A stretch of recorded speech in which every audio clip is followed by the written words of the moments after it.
രണ്ട് ഹെൽമെറ്റും ശ്രദ്ധിച്ച് നോക്കി അറിയാൻ പറ്റും. ഒന്നിൽ ചിൻറ്റഡ് വൈസറും ഒന്നിൽ സ്റ്റോക്ക് വൈസറും ഇട്ടേക്കുന്നത്. അപ്പോൾ ഈ ഒരു സാധനം ഇൻസ്റ്റാൾ ചെയ്യുന്നതിൻ്റെ യൂസസും അഡ്വാൻറ്റേജസും ഡിസഡ്വാൻറ്റേജസും ഇത് സെറ്റ് ചെയ്യുന്നുള്ള എന്തെങ്കിലും പണി കിട്ടുമോ അങ്ങനത്തെ കാര്യങ്ങൾക്കാണ് ഇന്ന് സംസാരിക്കാൻ പോകുന്നത്.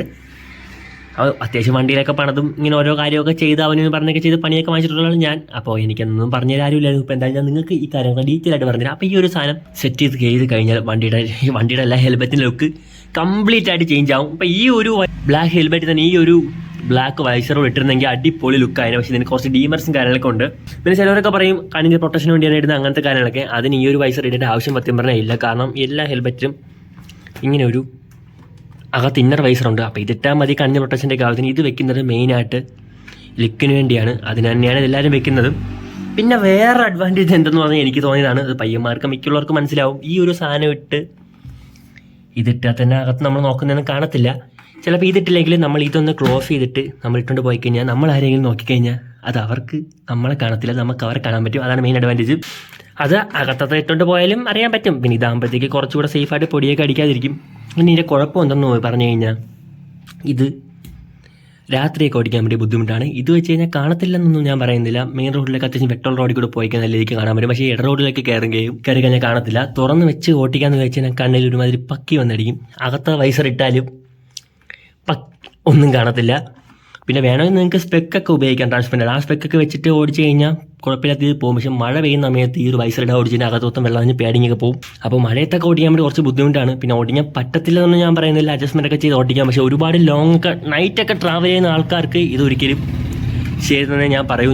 പിന്നെ രാത്രിയൊക്കെ കാണാൻ പറ്റുന്നത് ഈ ടിൻറ്റഡ് വൈസർ മൊത്തത്തിൽ മാറുമ്പോഴാണ്. എൻ്റെ ഇതിനു മുമ്പ് ഒരു SMK ഹെൽമെറ്റ് ഉണ്ടായിരുന്നു. അപ്പോൾ ചിലർക്കെങ്കിലും അത് അറിയായിരിക്കും. ആ ഒരു സാധനത്തിൽ ഞാൻ വൈസർ മാറാൻ കുറച്ച് ഫണ്ട് ഷോർട്ടായതുകൊണ്ട് ഞാൻ ചെയ്തതെന്ന് വെച്ചാൽ സ്റ്റോക്ക് വൈസറുകൾ ടിൻറ്റ് അടിക്കുകയാണ് ചെയ്തത്. ആ ഒരു സാധനം വെച്ച് കഴിഞ്ഞാൽ നമുക്ക് ഓടിക്കാൻ ഒട്ടും പറ്റത്തില്ല. കാരണം എനിക്ക് ഇപ്പോഴും ഓർമ്മയുണ്ട്, ഒരു 5-5 ആയി കഴിഞ്ഞാൽ ബമ്പും കുഴിയും ഒന്നും കാണത്തില്ല. ജസ്റ്റ് രൂപത്തിലാണ് ഞാൻ വണ്ടി ഓടിച്ചിരുന്നത്. അപ്പോൾ മാക്സിമം വെക്കണമെങ്കിൽ ഈ ഒരു സാധനം തന്നെ വെക്കാൻ നോക്കണം. പ്രത്യേകിച്ച് ടിൻറ്റൊന്നും അടിച്ച് കോളം ആക്കാൻ വേണ്ടി ഇരിക്കരുത്.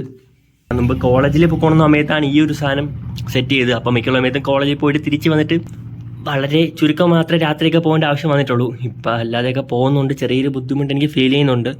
ഈ ഒരു ഫാനാണെങ്കിൽ നിങ്ങൾക്ക് എല്ലാ സ്ഥലത്തും വെച്ചുകൊണ്ടൊക്കെ പോകാൻ പറ്റും. പക്ഷേ ഇതിനെ ഇപ്പോഴും മാറ്റാതിരിക്കുന്നതിൻ്റെ കാരണം ഇതിൻ്റെ ലുക്ക് നിങ്ങൾക്ക് തന്നെ മനസ്സിലായല്ലോ എന്തുമാത്രം ലുക്കുണ്ടെന്ന്. ആ ഒരു ലുക്ക് പോവാതിരിക്കാൻ വേണ്ടി മാത്രം വെച്ചിരിക്കുന്നത്. പിന്നെ ഇതിൻ്റെ വേറൊരു കുഴപ്പം എന്തെന്ന് വെച്ചാൽ ഇത് ഒറിജിനൽ അല്ല. പിന്നെ ഇതിൽ തന്നെ നമ്മുടെ സ്റ്റോക്ക് വൈസറിന് ഒരു പിൻലോക്കും കാര്യങ്ങളൊക്കെ വരുന്നുണ്ട്, ആൻറ്റി ഫോഗ് അകത്തുള്ളത്. ഇതിലാണെങ്കിൽ അത് സെറ്റ് ചെയ്യേണ്ട ഒരു പ്രൊവിഷൻ ഇല്ല. അപ്പോൾ നമുക്ക് ഈ ആൻറ്റി ഫോഗ് വെക്കത്തില്ല. അപ്പോൾ കുറച്ച് തണുപ്പുള്ള ക്ലൈമറ്റിൽ അല്ലെങ്കിൽ ട്രാഫിക്കിലേക്ക് നമ്മൾ തണുപ്പത്തൊക്കെ നിൽക്കുകയാണെങ്കിൽ ഇതിൻ്റെ അകത്ത് ഫോഗ് അടിക്കും. അതെനിക്ക് വലിയൊരു പ്രശ്നമായിട്ട് തോന്നിയിട്ടുണ്ട്. ഞാൻ എൻ്റെ പഴയ വൈസറിൽ ഈ ഒരു സാധനം ഇതിലോട്ട് സെറ്റ് ചെയ്യാനൊക്കെ നോക്കിയായിരുന്നു. പിന്നെ ഹോൾ അടിച്ച് കഴിഞ്ഞാൽ വൃത്തിയിടാവുന്നതാണ് അത് പിന്നെ വിട്ടത്. പിന്നെ മിക്കവർക്കും പറ്റുന്ന ഒരു അബദ്ധം എന്ന് വെച്ചാൽ ഈ ഒരു സാധനം വാങ്ങിച്ച് വെച്ചിട്ട് ഈ പഴയ സ്റ്റോക്ക് വൈസറി എടുത്തങ്ങ് കിട്ടിയ വിലയ്ക്ക് ഇല്ലെങ്കിൽ ആർക്കെങ്കിലും ഫ്രീ ആയിട്ട് കൊടുക്കും. ഇതിൻ്റെ വില നിങ്ങൾക്ക് എത്രയെന്ന് അറിയാമോ? ഈ ഒരു സാധനത്തിന് 1000 രൂപ. പിന്നെ അകത്തുള്ള ഒരു ചെറിയ കിടുകാപ്പ് പിന്നോക്കിന് തന്നെ 800-900 രൂപ കണ്ട് ആവുന്നുണ്ട്. നിങ്ങൾക്ക് ഇതിൽ അഡീഷണൽ വാങ്ങിച്ച് വെക്കണമെങ്കിൽ ഈ ഒരു സാധനം പറ്റില്ല. ഇപ്പോൾ ഇതിൽ ഒട്ടിക്കാൻ പറ്റിയ പിന്നോക്കൊക്കെ ഉണ്ട്, അത് വേണമെങ്കിൽ വാങ്ങിച്ച് വെച്ച് നിങ്ങൾക്ക് സെറ്റ് ചെയ്യാൻ പറ്റും. അതിനും എനിക്ക് തോന്നുന്നു റൈഡക്സിൻ്റെ ഒക്കെ 900 അടുപ്പിച്ച് ആവുമെന്ന്. അപ്പോൾ ഈ ഒരു സാധനം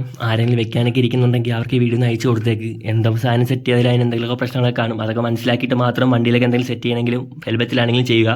പിന്നെ എൻ്റെ വണ്ടി തന്നെ അറിയാമല്ലോ, അത്യാവശ്യം പണികളൊക്കെ ഞാൻ തന്നെ ചെയ്ത് ഒരുപാട് പണികൾ വാങ്ങിക്കുന്നുണ്ട്. അപ്പോൾ എനിക്ക് അത് കറക്റ്റായിട്ട് അറിയാം എന്തുമാത്രം പണികളൊക്കെ കിട്ടുമെന്ന്. ഞാൻ ഇപ്പോൾ എന്തായാലും നൈറ്റും കാര്യങ്ങളെല്ലാം ഇത് വെച്ച് തന്നെ നോട്ടിക്കുന്നത്. റോഡിൽ കയറുമ്പോൾ അത്രേ ഞാൻ പറഞ്ഞല്ലോ ആ ഒരു സീനുള്ളതെന്ന്. അപ്പോൾ ഇപ്പോഴത്തെ കൂടുതൽ കണ്ടൻസിനായിട്ട് അക്കൗണ്ടൊന്ന് ചാനൽ സബ്സ്ക്രൈബ് ചെയ്ത് വെച്ചേക്ക്. പിന്നെ വീഡിയോ ഇഷ്ടപ്പെട്ടാൽ തീർച്ചയായും ലൈക്ക് അടിക്കാം. നിങ്ങൾക്ക് ഈ വീഡിയോ യൂസ്ഫുൾ ആയി തോന്നി തീർച്ചയായിട്ടും കമൻറ്റ് ഇട്ടേരെ. നിങ്ങൾക്ക് വേറെ എന്തെങ്കിലും ഡൗട്ടും കാര്യങ്ങളൊക്കെ ഉണ്ടെങ്കിൽ ഇൻസ്റ്റാഗ്രാമിൽ കൂടെയും എന്നെ കമൻസിലൂടെയൊക്കെ എന്നെ കോൺടാക്ട് ചെയ്യുന്നതാണ്. അപ്പോൾ പുതിയൊരു വീഡിയോ കാണുന്നവരെ ബൈ ബൈ.